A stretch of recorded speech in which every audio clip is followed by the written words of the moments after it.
안녕하세요. 여러분의 스포츠를 재밌게 만들어줄 한강스포츠입니다. 작년 9월 SNS에 인종차별적인 메시지를 작성했던 트랙세가 프레드의 퀸 시몬스가 자신의 자격정지는 부당하다 생각한다고 밝혔습니다.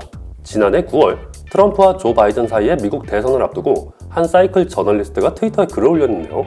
그 기자는 팔로워들에게 트럼프를 지지한다면 언팔로우를 해주세요 라고 글을 올렸고, 그에 대한 답변으로 퀸 시몬스는 바이와 검정색 손을 의미하는 이모티콘을 작성했습니다. 퀸 시몬스는 트랙세가 프레드의 라이더로 미국 출신의 19살 선수입니다. 트랙세가 프레드는 퀸 시몬스가 작성한 트위터의 내용이 인종차별적이다, 분쟁을 이야기한다는 이유로 그를 출전 정지시켰고, 트위터를 작성한 다음날 바로 퀸 시몬스는 사과했습니다. 인종차별을 의미하는 게 아닙니다. 나는 어떤 식으로도 인종차별에 강하게 맞서는 사람이고 제 트위터로 인해 불편했던 분들께 사과드립니다. 사과는 씨알도 안 먹혔고 퀸 시몬스는 그렇게 작년 9월부터 단 한 경기도 출전하지 못하게 되었습니다. 하지만 퀸 시몬스가 다시 펠로톤으로 복귀합니다. 2월 말에 있었던 퀸 시몬스의 인터뷰에 따르면 그는 자격정지를 받은 것이 부당하고 이제 올해의 스프링 클래식 시즌에 초점을 맞추고 있다고 했습니다. 퀸 시몬스는 검은 손을 흔드는 이모티콘을 사용한 것은 일종의 조크였다며 누군가에게 무관심하다는 의미를 가진 오랫동안 사용된 밈이었다고 말했습니다. 안녕 펠리시아라는 조크로 오랫동안 인터넷으로 사용하던 조크입니다. 저도 SNS에서 많이 봐왔고요. 친구들 사이에서도 많이 사용합니다. 솔직히 별 생각을 갖고 작성한 글도 아닙니다. 검정색 손은 가장 최근에 사용한 색상이었는데 그냥 거기 있길래 쓴 것일 뿐입니다. 퀸 시몬스는 작년 미국 대선을 앞두고 그런 정치적인 SNS에 응답한 것을 후회한다고 말했습니다.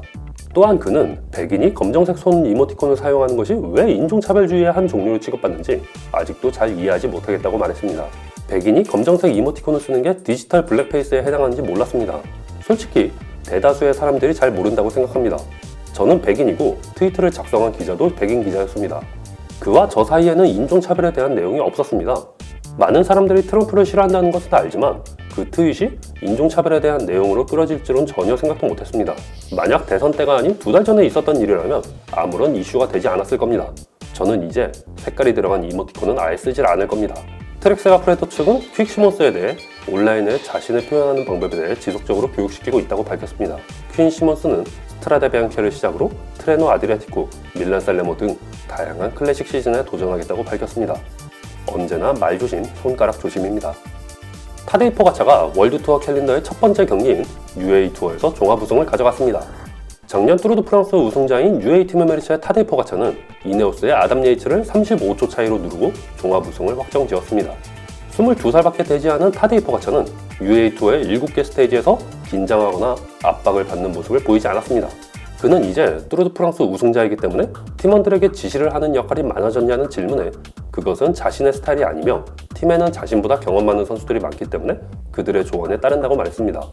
UAE 투어는 정말 좋은 조직위원회, 많은 팬, 많은 서포트를 받을 수 있는 좋은 경기입니다. 저는 이 경기를 위해 매우 열심히 달렸고 결과가 좋아서 정말 기분이 좋습니다. 아랍에미리트에 올 때마다 집에 온 것처럼 기분이 좋습니다. 타데이 포가차는 첫날 스테이지에서 발생한 에셜론에 살아남으며 많은 GC 선수들과 시간 차이를 유지했습니다. UAE 투어 자체는 큰 승부처가 많지 않기 때문에 모든 경기 한순간이 매우 중요한 순간일 수밖에 없죠. 특히 스테이지 3의 자비르 하피트 어필에서 유력한 GC 선수인 아담 예이츠와 조아 알메다 선수를 누르고 스테이지 우승을 따는 것이 결정적이었습니다.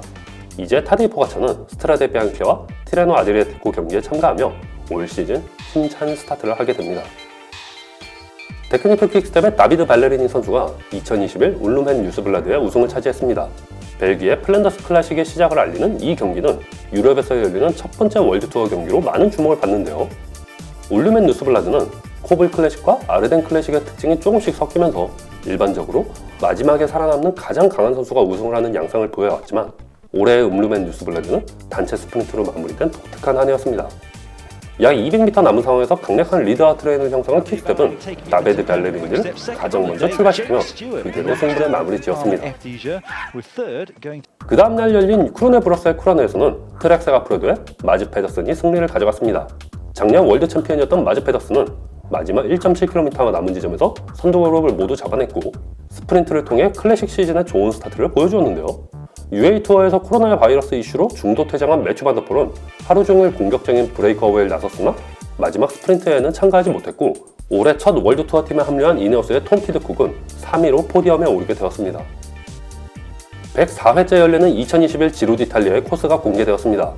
21개의 스테이지로 이루어진 지로 디탈리아는 2개의 타임 트라이얼, 6개의 산악 스테이지, 7개의 어필 스테이지, 6개의 스프린트 스테이지로 이루어져 있는데요. 올해 지로 디탈리아 코스의 특징으로는 스테이지 9에 약 34km 길이의 그래블 코스가 포함되어 있다는 점, 첫날과 마지막 날에 개인 타임 트라이얼 스테이지가 있고 팀 타임 트라이얼은 포함되지 않았다는 점, 스테이지 16의 퀸 스테이지는 211km 거리에 획득고도 5,700m에 달하는 돌로미테 지역을 달린다는 점입니다.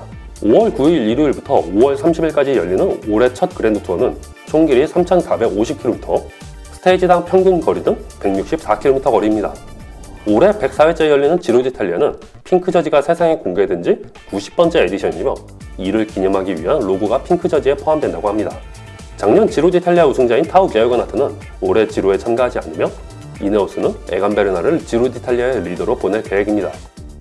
UCI 회장인 다비드 라파티 형이 이번에 취해지는 조치는 가벼운 것이 아니며 UCI는 선수들의 안전에 집중을 하고 있다고 말했습니다. UCI는 새로운 안전 규정에 대한 자세한 해설집을 발간했으며 새로운 안전 규정은 UCI를 포함한 다양한 이해관계자들에게 모두 지지를 받고 있다고 말했습니다. UCI는 이번 안전 규정으로 인해 슈퍼터, 에어로바 자세를 포함하여 쓰레기를 지정된 장소에서 버리지 않는 행위를 엄격히 금지하며 이를 어길 경우 벌금으로 끝나지 않는 강한 페널티를 주겠다고 말했습니다. 각 경기의 조직위원회에게는 레이스 안전 매니저를 고용할 것과 배리어의 설치 방법, 위치, 다양한 안전 규정을 적용한다고 말했습니다. 특히 이러한 조치들은 이미 CPA나 ASO 같은 조직위원회, 기타 다양한 이해관계자들이 만장일치로 지지하고 있으며 모든 조치들은 선수들이 더욱 안전한 환경에서 레이스를 펼칠 수 있도록 해줄 것이라 말했습니다. UCI 회장인 다비드 라파티 형은 이러한 새로운 안전 조치들은 자전거 선수들만 겨냥한 것이 아닌 레이스 조직위원회를 염두에 두고 있다고 말했습니다. 특히 이러한 안전 규정을 제대로 지키지 않는 경기들은 UCI 경기에서 퇴출할 수 있다고 말했습니다. 사실 선수들이 조직위원회 잘못으로 큰 부상을 입어도 스폰이나 출전권 같은 이해관계 때문에 제대로 항의하지 못하는 경우가 많았는데 이번 UCI에서 그런 부합리한 관행을 고치기 위해 나름 고민을 하고 있는 것 같습니다. 자, 여기까지입니다. 오늘도 즐거운 라이딩 하세요. 감사합니다.